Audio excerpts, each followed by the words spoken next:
Selamat pagi anak-anak, selamat pagi dan salam sejahtera bagi kita semua. Karena pada hari ini kita bertemu kembali untuk mengikuti pembelajaran ekonomi. Minggu yang lalu kita telah belajar ekonomi tentang pendapatan nasional serta perhitungannya dan serta untuk meningkatkan per kapita tiap individu atau personal. Kemudian untuk minggu ini kita akan memasuki bab kedua tentang ekonomi, yaitu pertumbuhan ekonomi dan peningkatan ekonomi. Adapun tujuan pembelajaran kita adalah: pertama, siswa diharapkan mampu mengerti tentang pertumbuhan ekonomi. Yang kedua, siswa diharapkan mengetahui perhitungan tentang pendapatan, kemudian tentang pertumbuhan ekonomi tersebut. Selanjutnya, marilah sama-sama kita melihat catatan yang telah Bapak siapkan tentang pertumbuhan ekonomi tersebut.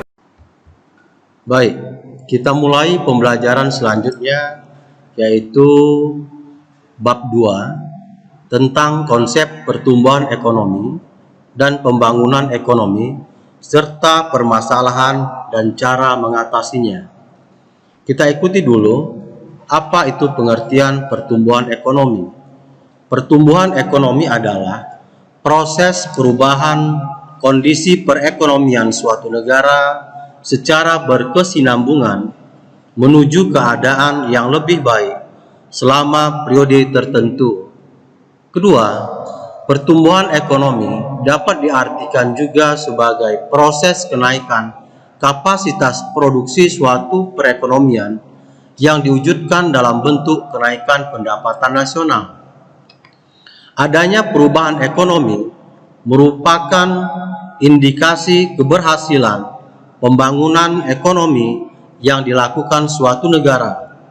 Jadi, semakin tinggi pertumbuhan ekonomi suatu negara menunjukkan bahwa negara tersebut semakin makmur, dan begitu juga sebaliknya. Yang kedua, cara mengukur pertumbuhan ekonomi. Pertumbuhan ekonomi suatu negara dapat diukur dengan membandingkan Gross National Product atau GNP tahun yang sedang berjalan dengan GNP tahun sebelumnya. Rumusnya, GNP tahun berjalan dikurang dengan GNP tahun sebelumnya dibagi dengan GNP tahun sebelumnya.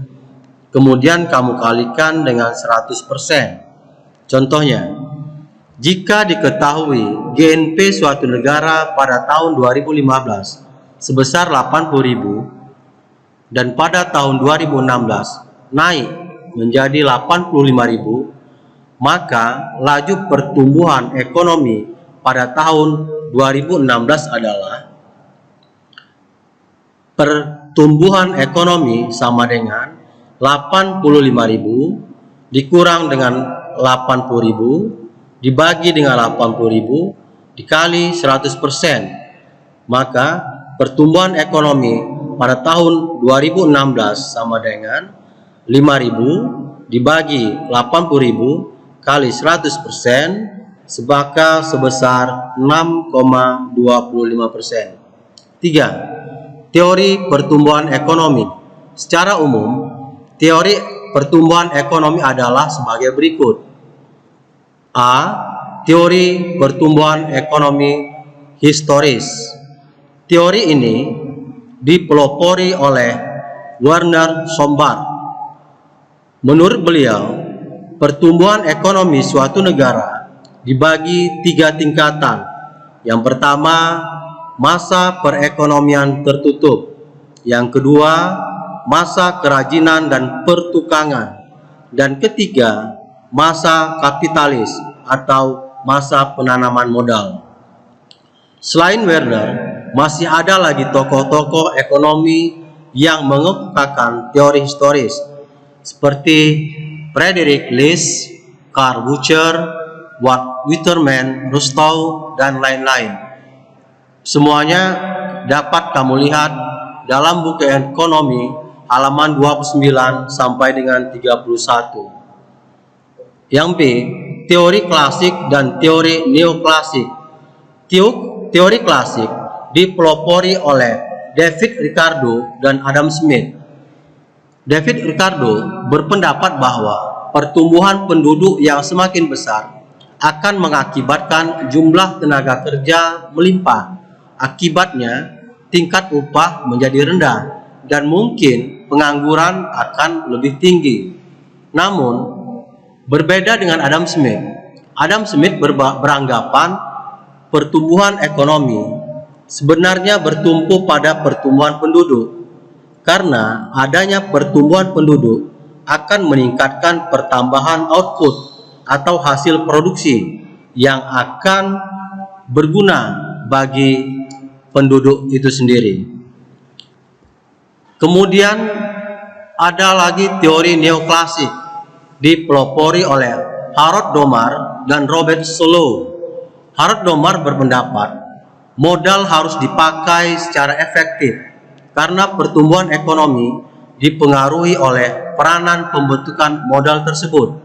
Sementara Robert Solow berpendapat pertumbuhan ekonomi merupakan rangkaian kegiatan yang bersumber pada adanya manusia, 2, akumulasi modal, kemudian pemakaian teknologi modern, dan hasil output itu sendiri. Menurut beliau, pertambahan penduduk harus dimanfaatkan sebagai sumber daya yang positif. Terima kasih pada anak-anak Bapak yang telah mengikuti pembelajaran ekonomi. Bapak berharap pembelajaran yang Bapak berikan pada hari ini sangat bermanfaat bagi kita untuk mengetahui pertumbuhan ekonomi suatu negara dan juga mengetahui apakah pertumbuhan ekonomi kita dari tahun ke tahun terus meningkat atau stagnasi atau bahkan menurun. Harapan Bapak, semoga anak-anak Bapak sekalian lebih bersemangat lagi untuk mengikuti pelajaran ekonomi berikutnya. Sebagai penutup, Bapak berharap kita semua dalam keadaan sehat, tidak ada suatu halangan untuk mengikuti pembelajaran jarak jauh ini, dan tetap semangat sampai kita akan dapat bertatap muka. Terima kasih.